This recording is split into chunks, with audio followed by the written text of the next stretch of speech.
You know, Rob, I used to say there are a couple of truths in life that are unescapable. Death, taxes, and video game movies will suck. Well, the video game movies will suck one has started to change in recent years, so I'm replacing it. New three rules, Rob. The unavoidable things in life. Death, taxes, and almost monthly increases in your streaming subscription prices. No As doubt. it is now being reported, this is coming to us from Variety, that suddenly, out of nowhere, like an RKO, Randy Orton's coming out here with an HBO shirt on. Out of nowhere, HBO Max raises prices across all plans effective immediately. HBO might be getting purchased soon, but not before they raise their prices a few more times. This comes to us from Variety, who writes the following. It's going to cost you more to watch HBO Max. The streaming platform is hiking prices, marking its third price increases in 3 years.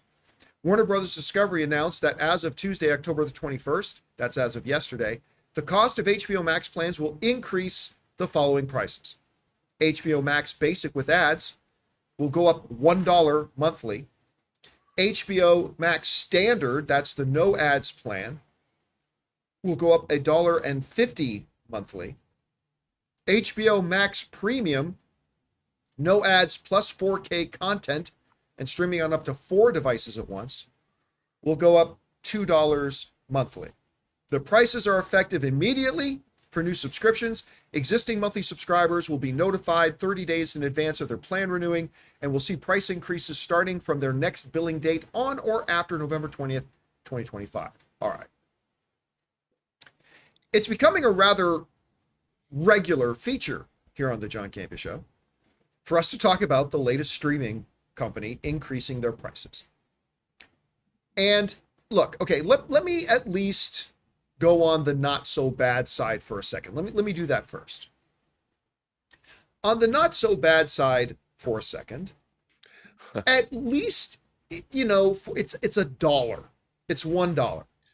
It's not like it's Microsoft with Xbox overnight raising the prices of their big plan by 50%.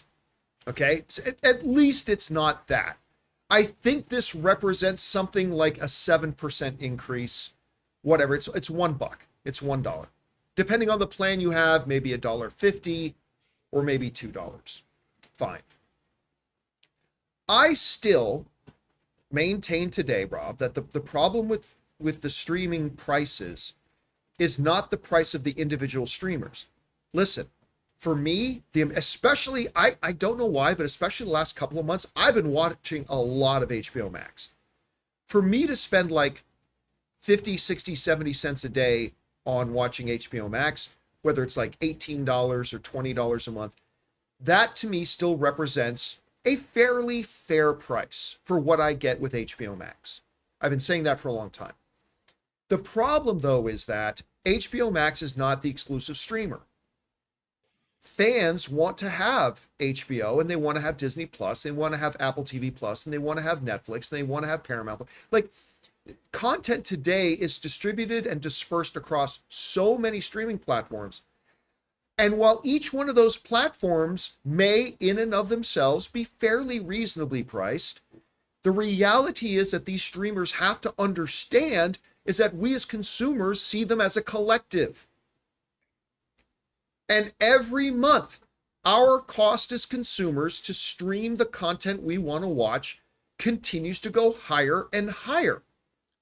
And I especially find that the timing of this is rather interesting, considering right now Warner Brothers and HBO is in the news a lot because of the potential takeovers and the purchases, which maybe, Rob, I don't know, tell me if I'm being pessimistic here, maybe HBO is kind of hoping that all the talk about mergers and acquisitions and being bought is going to act as camouflage for the news release coming out. Oh, and by the way, HBO, your price just went up.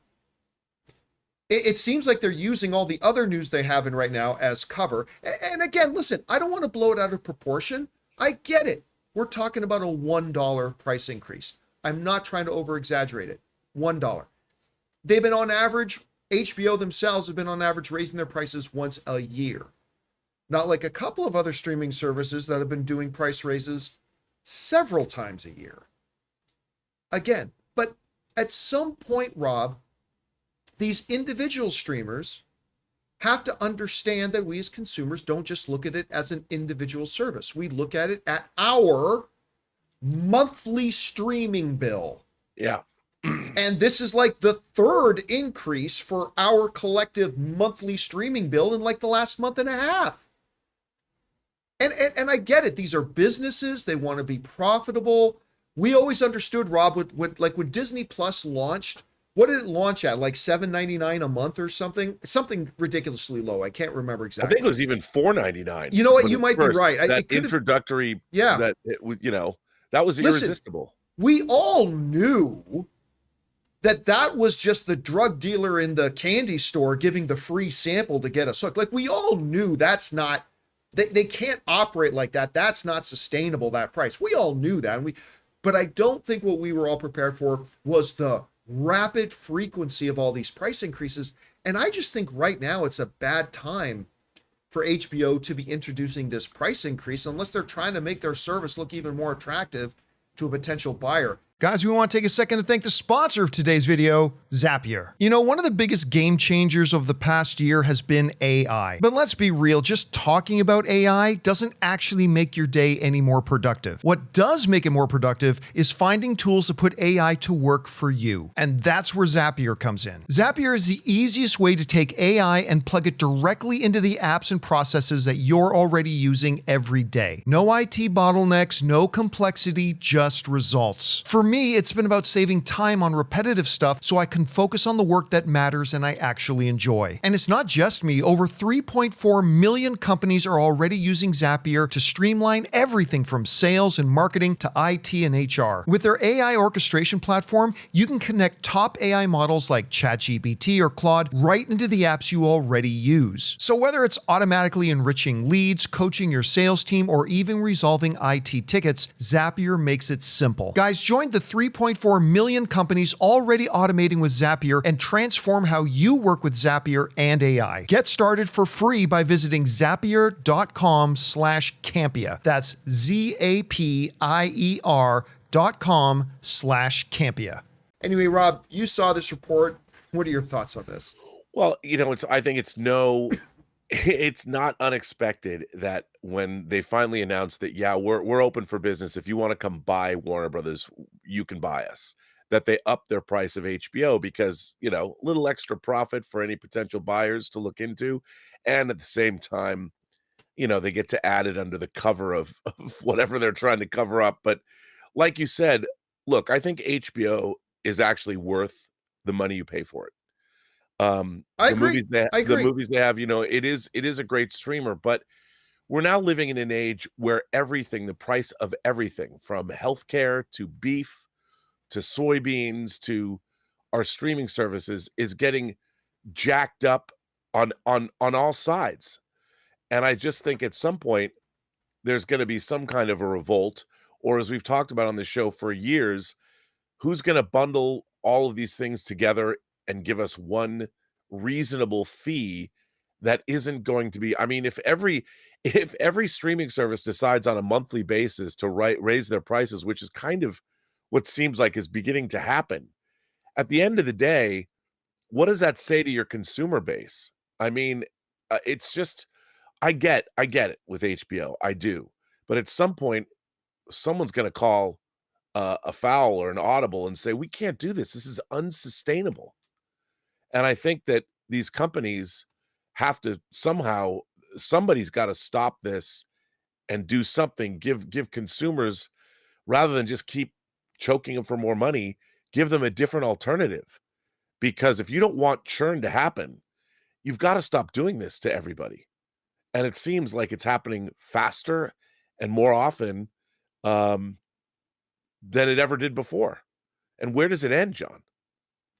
An argument could be made, and I've heard the argument made, that, look, the general consumer, you and I, we just don't understand the massive cost and expense it is to run one of these streaming businesses. And it's incredibly expensive. And in order for them to make it feasible, they need to maybe raise prices. Oh, to which I would say, okay, fine. I understand. I see where you're coming from. But if that's the case, let's, for argument's sake here, Rob, say that to really sustainably run HBO at the level of quality that it is for long term for HBO Max, they're going to need to end up charging customers probably $28, $29, $30 a month. Okay? Again, this is all theoretical. Yeah, yeah. Ouch. What I would say to that is then, well, then you shouldn't have set the expectation for the cost of these services as low as you have. Right.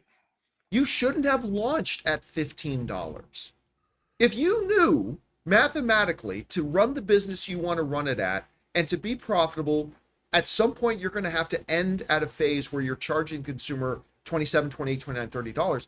Well, don't set unrealistic expectations with your starting price until you get us there. Be more open with the consumer. Let us know, hey, HBO Max is $25 a month. And I don't know. It's so, I think if there is a revolt that you're talking about, Rob, and I think you're right, by the way, it's their own fault for doing it. Because all we've seen for the last couple of years is the prices on these things go higher and higher and higher and higher. And unlike, I keep going back to this, Rob, I know, but unlike the AMC A-list situation where they only raised their price once in like 4 years, and it was a minimal price, but when they raised their prices, they gave us a whole bunch of extra stuff. Well, you just nailed the key to this. It's not like with Netflix, it seems like we're getting new shows every other day of something, whether it's reality TV, a day, documentaries, or 3. I mean, there's so much stuff being added to Netflix. I feel that Netflix is a really good value for the money. But these other streamers, as much as I like HBO Max, it's not like we're getting another Sopranos-esque show every week or every month. And the other streamers as well, they're kind of limited in their scope compared to Netflix, which had a big head start. But Netflix has all kinds of international programming. They're doing all kinds of, whether it's Love Island or Love is Blind, whatever the hell those shows are. I don't watch them, although sometimes I do. And by the way, another season, The Diplomat dropped, and I think the last episode of season 2 was 6 months ago. And so we're getting, and then at the end of The Diplomat season 3, it said The Diplomat has been renewed for another season. So Netflix really knows how to cater to their audience.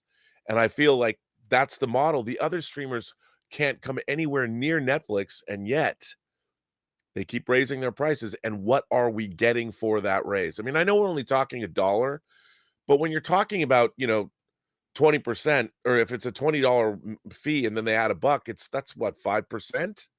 I mean, and if you're going to inch it up 5% every year, that's a lot. Now, to be fair, as you alluded to, Netflix also quite regularly increases their prices. They do. Well. Their stock took a big hit. I think they dropped like 10% today just because of their earnings call. But don't worry about it if you're a Netflix stock holder. It'll rebound. Always does. Yeah, but that's the thing. We're not seeing some relevant, tangible increase in the benefits that we get for being a subscriber as the prices go up. And it's going to be interesting to see. And until they fix this, Rob, I think churning is going to become a bigger thing. I think they're going to push, you and I are both adamantly against piracy, but they are going to continue to push more and more viewers to the high seas. Yeah. And they have nobody to blame but themselves. And at some point, they got to get a grip on this. Anyway, guys, question is for you. What do you think about this? In the midst of all the stuff going on surrounding Warner Bros. And HBO becomes, again, the latest streaming service that has announced more price increases. I get it. What you're paying for HBO is pretty reasonable for what you get, but it's not a single streaming service. We all subscribe to many of them, and prices just keep going up. However you guys see this, jump down to the comment section below and let us know your thoughts. Hey guys, thanks so much for watching this video. Make sure you like the video, leave a comment, and subscribe to our channel. And don't forget, we have a daily podcast called the John Campea Show podcast, available on Apple Podcasts, Spotify, or your favorite podcasting app of choice. Go and subscribe to it today so it'll be there when you need it.